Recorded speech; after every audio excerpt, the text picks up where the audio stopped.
इस यज्ञ का मकसद था बाहरी दुश्मनों से भारत की रक्षा के लिए शक्तिशाली योद्धाओं का निर्माण करना।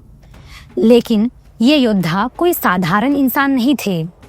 लोक कथाओं के मुताबिक इस अग्निकुंड से 4 क्षत्रिय वंशों का जन्म हुआ: चौहान, सोलंकी, परमार और प्रतिहार। ये वो राजपूत थे जो आने वाले सदियों में भारत के इतिहास को अपने खून और तलवार से लिखने वाले थे।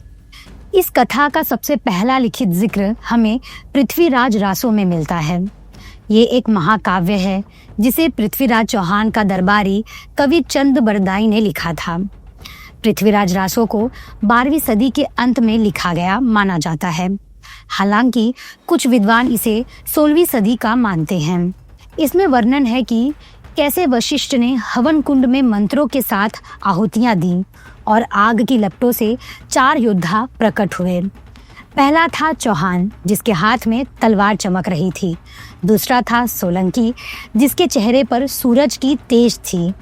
तीसरा था परमार, जिसकी आंखों में आग जल रही थी। और चौथा था प्रतिहार, जिसका कद दुश्मनों को डराने वाला था। इस कथा में कहा गया है कि इन चारों को अग्निदेव ने आशीर्वाद दिया और उन्हें भारत की रक्षा का भार सौंपा गया। लेकिन क्या ये सिर्फ कवि की कल्पना थी या इसमें कोई सच छिपा है? इस कहानी का एक और संदर्भ हमें भविष्य पुराण में मिलता है। ये पुराण बहुत प्राचीन माना जाता है, हालांकि इसके कुछ हिस्सों को बाद में जोड़ा गया। विद्वानों का मानना है कि अग्निकुंड की कथा इसके 7वीं से 10वीं सदी के बीच लिखे गए हिस्सों में शामिल हो सकती है। भविष्य पुराण में लिखा है कि माउंट आबू पर एक यज्ञ हुआ, जिसमें ऋषियों ने अग्नि से क्षत्रिय योद्धाओं को जन्म दिया।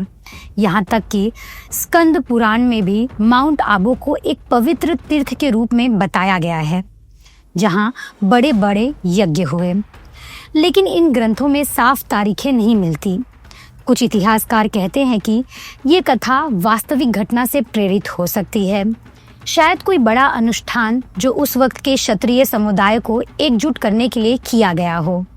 दूसरों का मानना है कि ये एक प्रतीकात्मक कहानी है जो राजपूतों की उत्पत्ति को पौराणिक गौरव से जोड़ती है।